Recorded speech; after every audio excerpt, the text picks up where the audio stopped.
បានគ្នាប្តីប្រពន្ធរឿងស្រាធ្ងន់ចេញមេត្តាអត់ធ្មត់ក្នុងចិន្តាកាយវិចាគោរពគ្នាប្តីត្រូវមានចិត្តស្មោះទ្របរបស់ផងនានាទុកដាក់នឹងភរិយាឲ្យសំងារជាគូកបគុំណិតកិនឲ្យល្អិតច្បាប់ក្រមក្រិនប្រព្រឹត្តជាប់ធ្វើខ្លួនឲ្យគេរបជាទំលំដឹងខុសត្រូវដើរតាមស្នាមដីកាព្រះសង្ឃស្ដាចាជាផ្លូវធម៌5ដាំទុកនៅកូនប្រុសឪស្ដាប់ឲ្យបានមួយគឺពាក្យសំដីចេញមកលៃឆ្នៃខ្សែមសានពីរੂផ្អែមចំណានគួររាប់អាននៃភរិយាពីរគឺមិនបៀតបៀនឆ្លោះបំពេញហ៊ាននឹងទីឲ្យនាងទុកក្រំគ្រាចិនកំព្រាណាកូនណាបីគឺចិនស្មងស្មងមិនប្រឡំ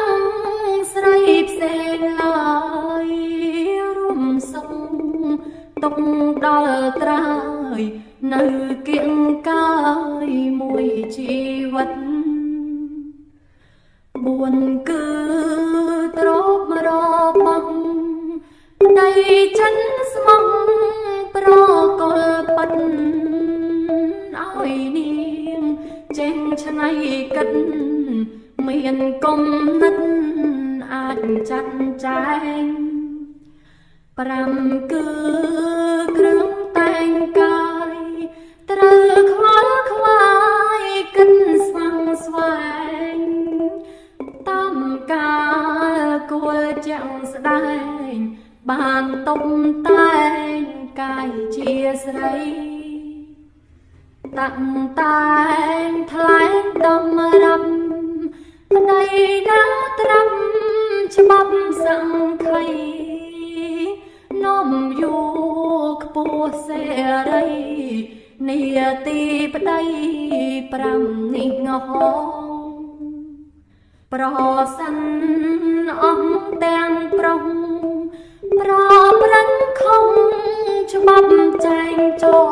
ងធ្វើខ្លួនឲ្យសៅមកជាប់ចំណងស្រីស្រាលបែងបាត់យូគ្រូចង់រៃមកប្រឡៃអង្គដំណែងជីវិតរុងដូចផ្សែងឃើញចាំងស្ដែងច្រើនមកហើយមួយគឺជន់ប្រមឹងដើរស៊ីផឹងអត់ឈុំឡើយប្រពន្ធទុកអិនស្បើយកូនចៅអើយខានសូត្ររៀនវងវល់ពលបែងភ្នោរហូតតសង្ធនធានបាញ់ឆ្វេងលែងគ្រឿងញៀនច្បាប់ធរមានដាក់ទុកចងរឿងប្តីចំត្រឹមនេះមកត្រេងរីប្រពន្ធ